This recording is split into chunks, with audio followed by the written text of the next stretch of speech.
This video will guide you through how VisionWorks, our next-generation life planning software, can take your financial planning business to the highest level. So thank you for your time today. Today is about a Q&A session. So there are a couple of questions that I've been sent that I'll review, one on DBPs and another related to the Solutions page Seniors tab, which you can see here under retirement. So I'll address those, but other than that, it's an open session. So I would welcome any questions that anyone has. Peter, I see you're on the call. Do you have anything you want to ask about? Not right at this minute, but I might. I was really tuning in to listen and learn. Okay. So let me address the questions that were write-ins. The question was about DBPs. So I'm just going to create one.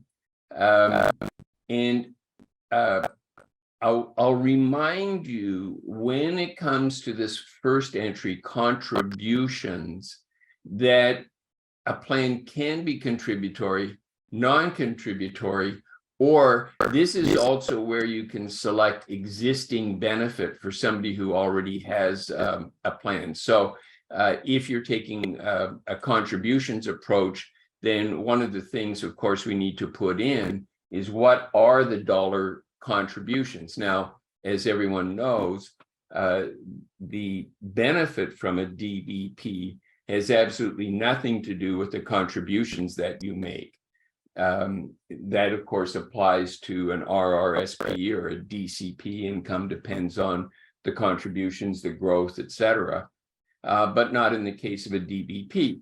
However, we need to know what the contributions are for a DBP, obviously, because they become a cash use. So what you contribute to a DBP is no longer available for you to take vacations, for instance. So let's go to benefit.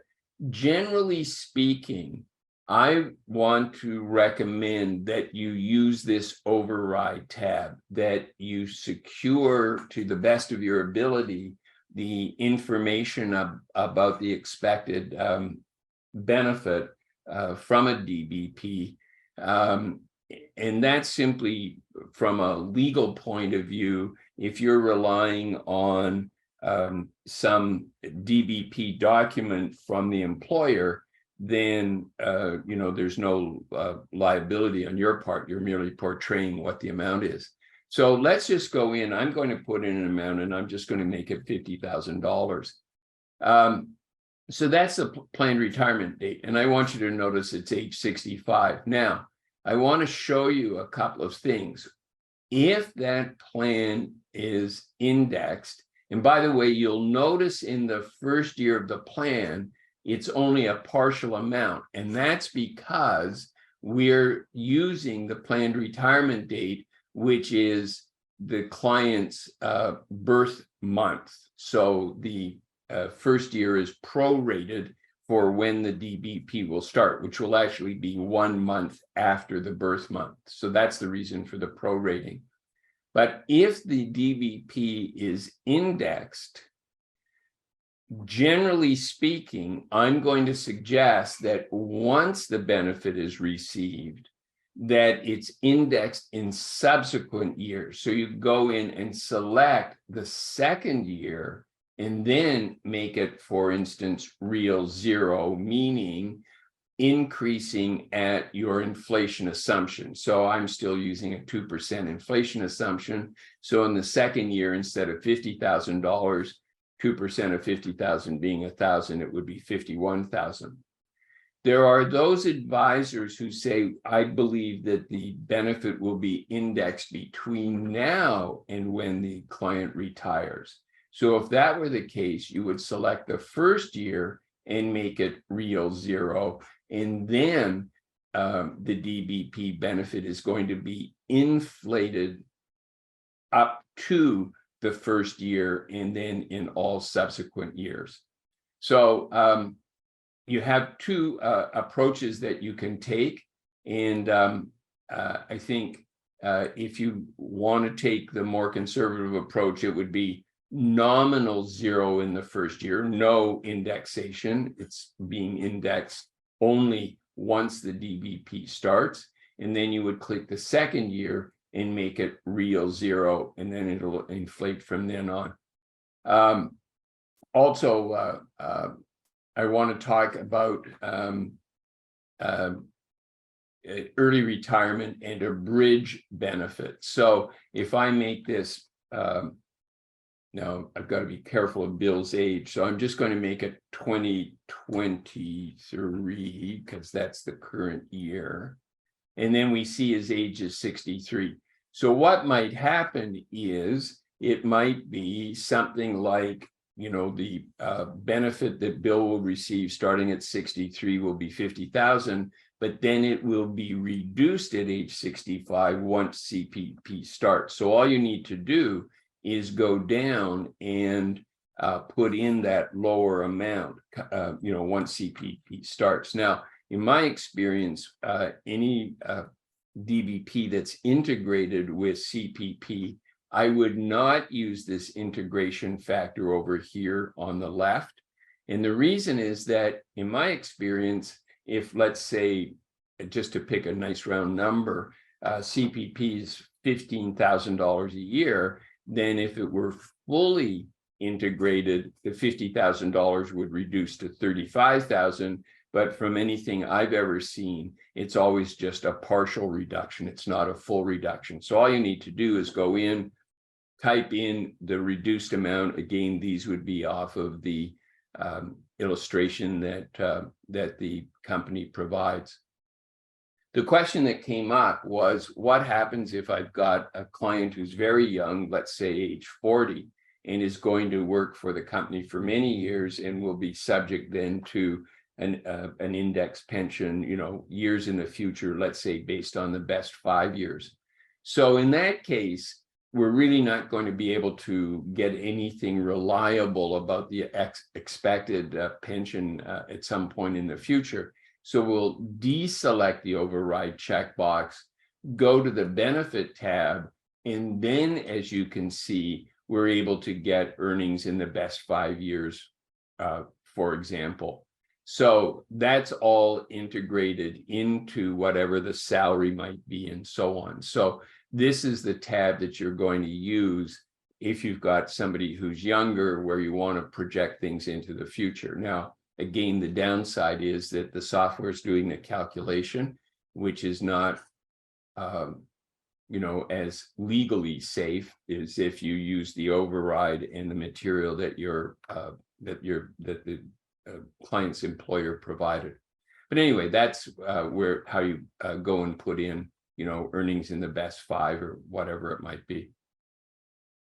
The second question that we had was about retirement and the seniors tab. So really, the seniors tab is intended more than anything to, as is the case for planning, is to look at kind of worst case scenarios to see, what if this were to happen, what would the implications be? And therefore, how might we insulate ourselves against it? So as a, for instance, if we look at, let's say, not moving into a retirement home, Bill and Sue moving in, but let's say we were looking at moving into a nursing home. Bill ends up moving into a nursing home at some point later in life. The software defaults to just 2 years before life expectancy. And I think it would be much wiser to make this several years before life expectancy, to be as conservative as possible. So what would happen if Bill moved into a nursing home,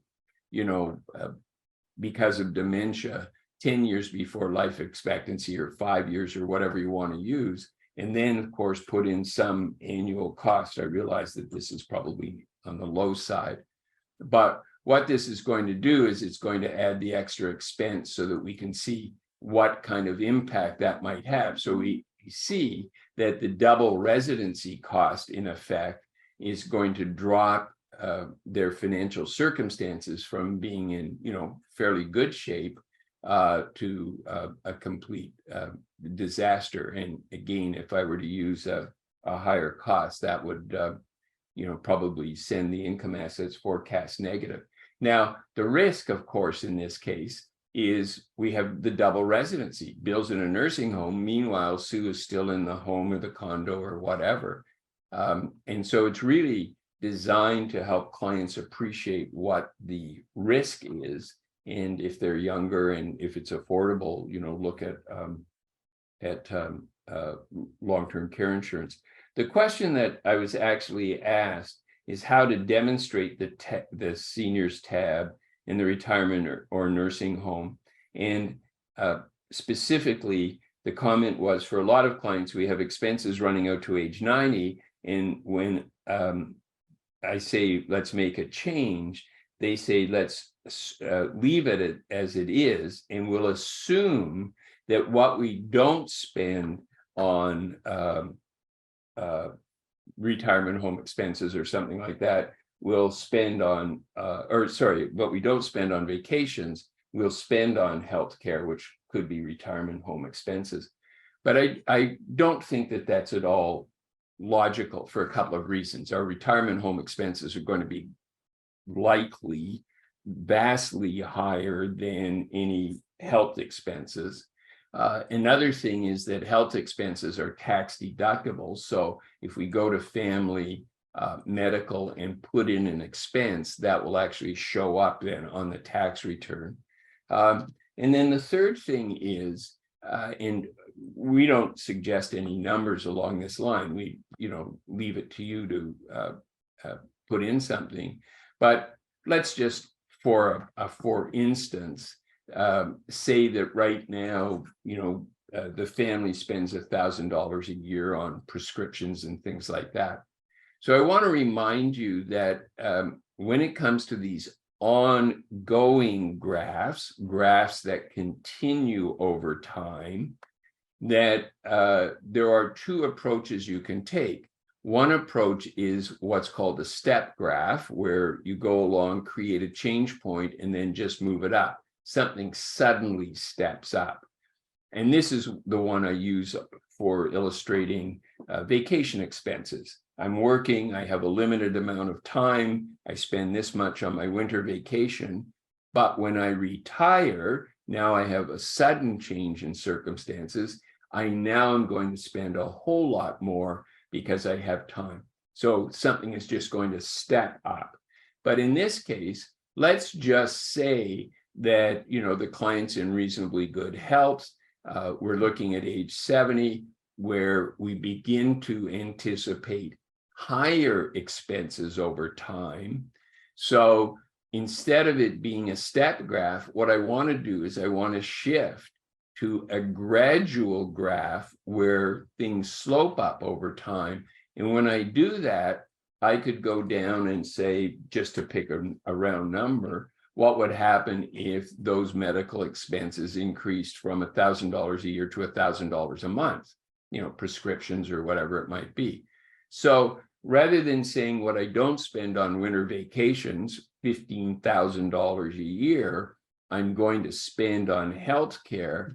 I think the reason that that's commonly used, even amongst clients, is that's because of the limitations of other software and the inability really to put in medical expenses, not that suddenly change once I retire, but medical expenses that I reasonably expect could gradually increase over time. I think that's much more logical. And then separately putting in, the retirement home expenses and the nursing home expenses, if, in a separate scenario, in order to see what would be the impact of that if Bill, for instance, had to move into a nursing home at a relatively young age because of dementia. You'll also notice, by the way, let me go back to retirement tab.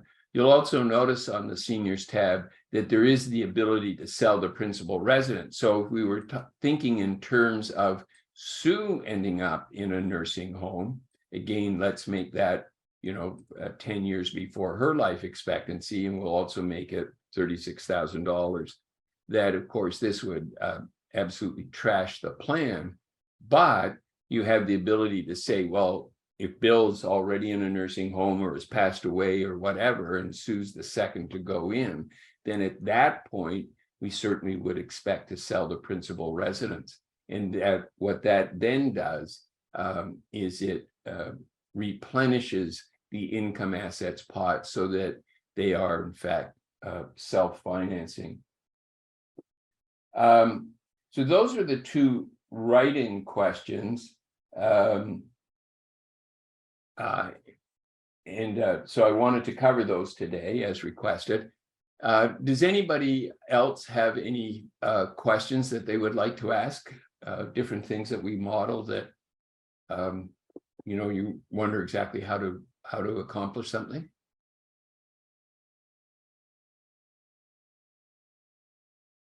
Okay, I'm going to throw in one more thing then, and I think it's so important. So I want to remind you about our whole approach where we encourage you to plan collaboratively with clients. And one of the places I really strongly believe this shows up as compared with planning for the client is that when you plan for the client, you need 2 points. You need to establish with the client their financial starting point. What have you got in TFSAs? What have you got in RSPs? What are your sources of income? What are your expenses and so on? And we need to establish the endpoint. What are your goals? What are we planning for? And the issue when you do that is that you need to establish those 2 points. And so when you're planning for the client, those points have to be very clearly defined. And what that implies is that when it comes to goals, couples agree on everything. And I don't think that that's in the least true. So the example that I like to use is renovate the kitchen. So I'm just going to create a renovation. I'm just going to call it Renovate 1. Let's say it's Sue's point of view that she wants to renovate the kitchen next year. So I could drag the dollar bill bundle on the graph to 2024. I can actually open the year list as well, select 2024. And then because she wants to spend $100,000, dragging the dollar bill bundle from 20,000 to 100,000 is not very efficient. So I'll just type that in the table. So Sue wants to spend $100,000 and Bill says, well, I had in mind that we would do it next year as well, but I only thought something in the territory of $20,000. So I'm just going to drag this one out to 2024. So we have 2 points of view. And when you create a plan for clients and you have to establish the end point, then what I believe advisors necessarily have to do is to try and get clients to reconcile their different points of view. And something like, well, you want to spend 100, you want to spend 20, that's an $80,000 difference. Could we saw it off in the middle, make it 40? So 40 and 20 would be 60, 100 less 40 would be 60. How about $60,000? Something so that the advisor has the endpoint to be able to go away and crunch the numbers. Or it's possible in having a conversation that one person is much more dominant than the other, and therefore, one person kind of gives in and says, oh, well, okay, sure, we'll make it 100. The issue with that then is, from the point of view of the person that wants to spend the 20, it's no longer their plan. I don't feel comfortable spending 100, and they can lose buy-in to the plan. So what we talk about is, instead of trying to reconcile different points of view, which, by the way, can take a lot of your time, back and forth conversations, perhaps result in some ill will or bad feelings between the two clients. What we talk about is acknowledging the different points of view. Oh, you want to spend 100? You want to spend 20? Let's put them both in. And what we'll do is we'll exclude each point of view And then when we've got everything loaded, all your financials in here and so on, in our next meeting, we'll create 2 what-if solutions. We'll include one point of view, exclude the other, and then we'll reverse them. And then we'll be able to compare the 2 and see what the financial forecast has to say. And what I always find very interesting is obviously spending more money on the kitchen is going to sharply reduce the income producing assets. Now, don't forget, we've got seniors expenses in here and so on. So I'll just include Sue's point of view. And what happens then is we see quite a substantial difference in income assets later in life, instead of them being over $500,000, they're under $300,000 because we spent $100,000 and we lost the return on the investments and so on. So what I find interesting about that is obviously it's going to affect income producing assets, but interestingly, and we can actually see it here, net worth is higher because we're including the value of that kitchen renovation in the value of the home, and then we're projecting its increased value over time.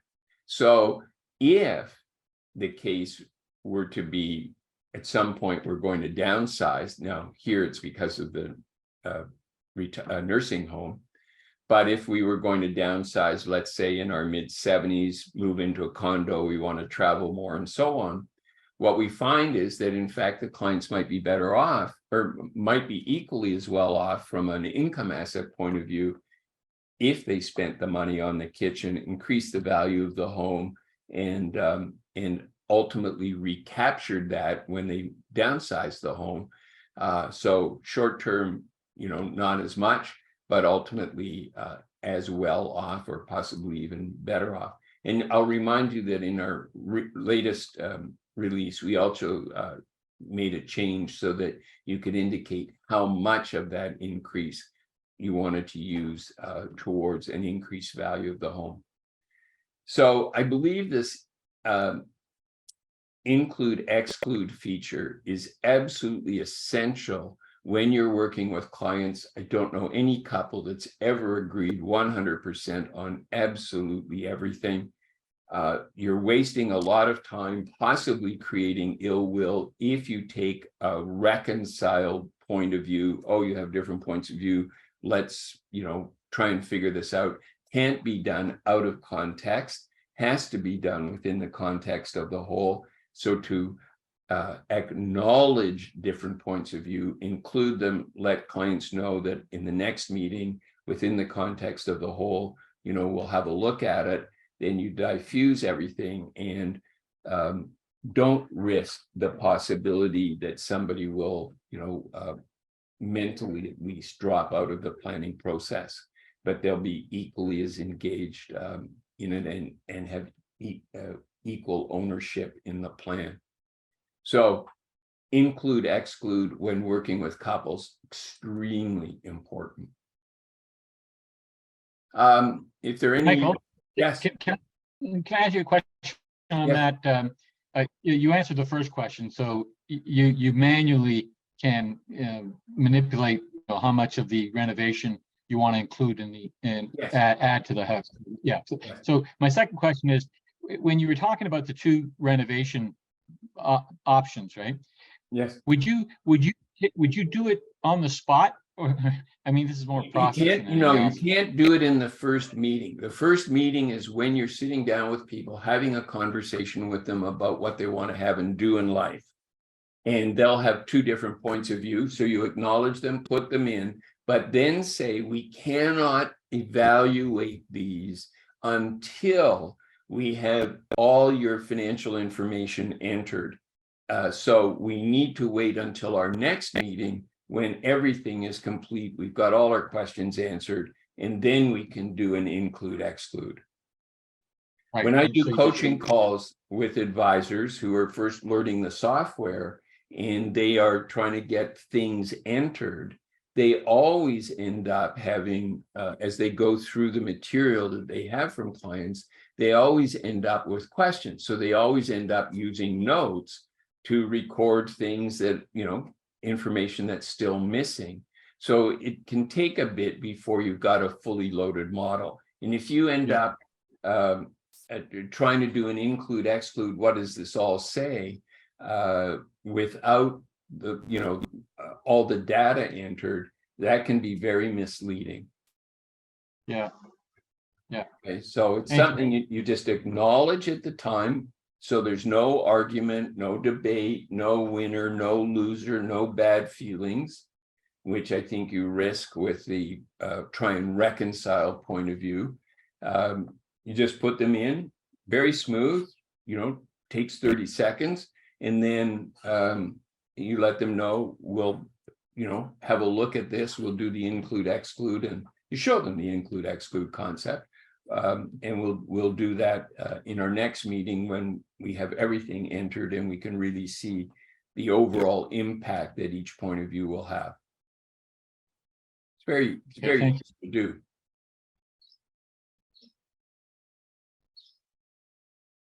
Anything else?